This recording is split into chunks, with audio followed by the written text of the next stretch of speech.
अस्सलामुअलैकुम वरहमतुल्लाहि वबरकातुहू। आज के लेक्चर में हम सीखेंगे वाव और हा किस तरह से ख़त दीवानी में लिखे जाते हैं। तो सबसे पहले हम वाव सीखेंगे, उसके लिए हम चलिए शुरू करते हैं। हम पहले स्ट्रक्चर पूरा एक बना लेते हैं। यहाँ पे हम 3 कत लगाएंगे। 3 कत लगाने के बाद हम इसका स्ट्रक्चर ड्रॉ करेंगे, जिस तरह से हम करते हैं लाइंस वगैरह लगा लेंगे। यहाँ पे लाइन लगाने के बाद अब हम ऊपर भी 1 कत लगाएंगे। यहाँ पे 1 कत लगाएंगे। अब हमने वाव का जो हेड है ये वाला ये बनाना है, और ये बिल्कुल फ़ा और काफ से मिलता जुलता है। इसके लिए हमने क्या करना है, जैसे हमने फ़ा और काफ में इस तरह से एक स्ट्रोक लगाया था, फिर उसके बाद हमने ऊपर वाला स्ट्रोक बिल्कुल ओवरलैप किया था, उसके अंदर बिल्कुल भी स्पेस नहीं थी। उसी तरह से हमने वाव का स्ट्रोक भी बनाना है, इसके अंदर बिल्कुल भी स्पेस नहीं होनी चाहिए। यहाँ तक बनाने के बाद आगे बिल्कुल सिंपल है। जिस तरह से हम अलीफ़ की टेल बनाते हैं उसी किस्म की टेल यहाँ पे बन जाएगी, जैसे वाव की एंडिंग। तो इसमें हम कलम से बना के नोक से उसमें कलर कर लेंगे, ठीक है। और ये टेल वाव की जो होती है ये 3 कत के बराबर होती है। ये आपने 3 कत के बराबर बनानी है, तो ये हमारा वाव बन जाएगा बिल्कुल, ठीक है। उसके बाद अब हम हा लिखना सीखते हैं। हा के लिए हमने यहाँ पे सबसे पहले कत लगाने हैं 4 कत लगाने के बाद हमने लाइंस वगैरह लगा लेनी है, और फिर हमने ऊपर भी 2 कत लगा लेने हैं, ठीक है।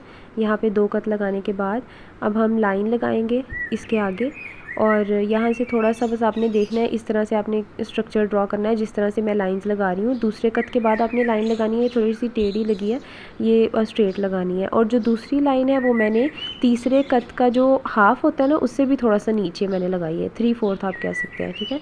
तो हमने यहाँ पे इस तरह लाइंस लगा के अब ये पहला स्ट्रोक हमने बनाया है, ये स्ट्रेट लाइन है, एक दूसरे कत के यहाँ मिड तक जा रही है, ठीक है।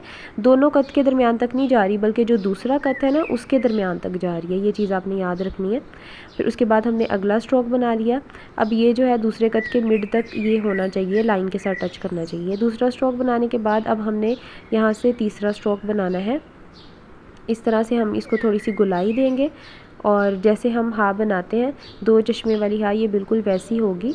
इसमें थोड़ी सी स्पेस होगी लाजमी। यहाँ पे आधे कत का फ़ासला होगा और यहाँ पे भी आधे कत का फ़ासला होगा। फिर उसके बाद अब हमने हा की एंडिंग बनानी है।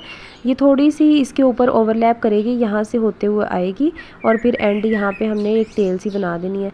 और ये जो है ये 2 कत के बराबर होती है। ये बिल्कुल वैसे ही बनेगी जैसे हमने तकरीबन वाव की बनाई है, लेकिन ये लाइन से थोड़ी सी ऊपर को उठी हुई होगी, ठीक है। और ये 2 कत के बराबर होगी। वाव की 3 कत के बराबर हमने पढ़ी है टेल, और इसकी जो है 2 कत के बराबर होगी। अब हम हा की दूसरी शेप पढ़ते हैं। हा की जो है वो 3 शेप्स होती हैं, 3 तरह से हम ख़त दीवानी में हा लिख सकते हैं।